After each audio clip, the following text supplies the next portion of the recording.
Hey folks, how you going?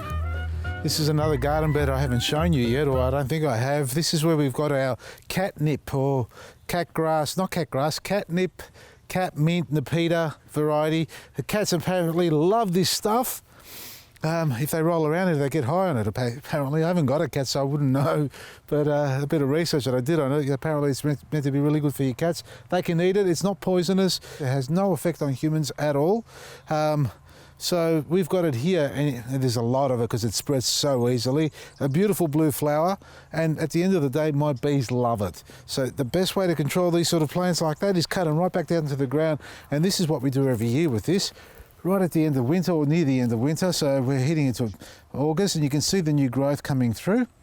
When you see that happening, that's when you cut it right down to get the sunlight back into the bottom of the plant, and that, if we have no more frost, won't get knocked out. They'll burst up, and this will come into a beautiful sea of blue, purpley blue flowers where our bees will thrive off. And our honey's got a distinct flavour. I could dare say it could be a little bit of catnip and peppercorn. Now, we've got irises as well. They've been hit by the frost. Now, I don't dig them up. I just let them go on their own. There's plenty of room for them to grow. And this is a raised garden bed. It's got well, you can call it a tier, 2 tiers. From the pathway, it's up 30 centimetres, 40, but it slopes upwards. And I'd say it'd be close to about 80 centimetres in height, from the pathway to the top up here. And the reason why I'm talking about this garden bed here, folks, is because we are overhauling it. I've been here with the hedge trimmer, cutting the Nepeta right down to the ground. Now I'm going to cut back these roses, clean them up, but you'll notice I've got some citrus trees here. I've got a couple of oranges, mandarin and a lime in position. And I'm trying to work out the design of this, the positioning of these trees, because I don't want them to grow too big. I can keep them about 3 or 4 metres apart. They're not going to overshadow the Nepeta underneath the catmint or catnip. But I do want to have a little grove in here because this is perfect for the trees, for the citrus trees. We don't get as much crosswinds through here because we've got the photinias in the background there. You can see the aggies there. Just behind there, we've got a little dam there. We've got the peppercorn tree and our conifer hedging around along with our Italian pines over there. So we've got a lot of protection for these trees here, which will give them the opportunity to be able to grow strong and not get windburn or hit by the cold. Plus, they'll have perfect drainage here because it is raised, and this is so rich in compost. Look at this. I have not added anything to this garden bed. I think someone's just pulled this one out by accident. Maybe that was me.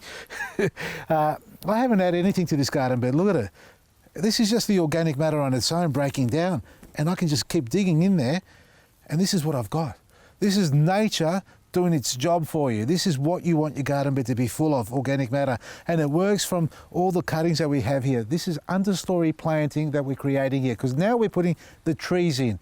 We didn't have them before, now we're going to have them in.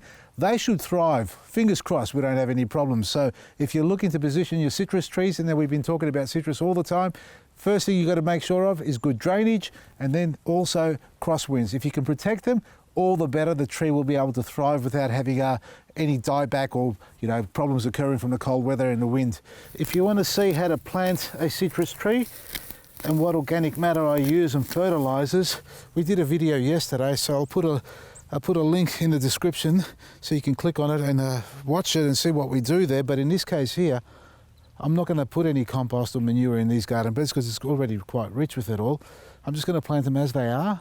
Give them a good feed with EcoBoost and Liquid Gold, and then just see how they go, and maybe later on I can put a bit of black grit and mulch over the top if they need it.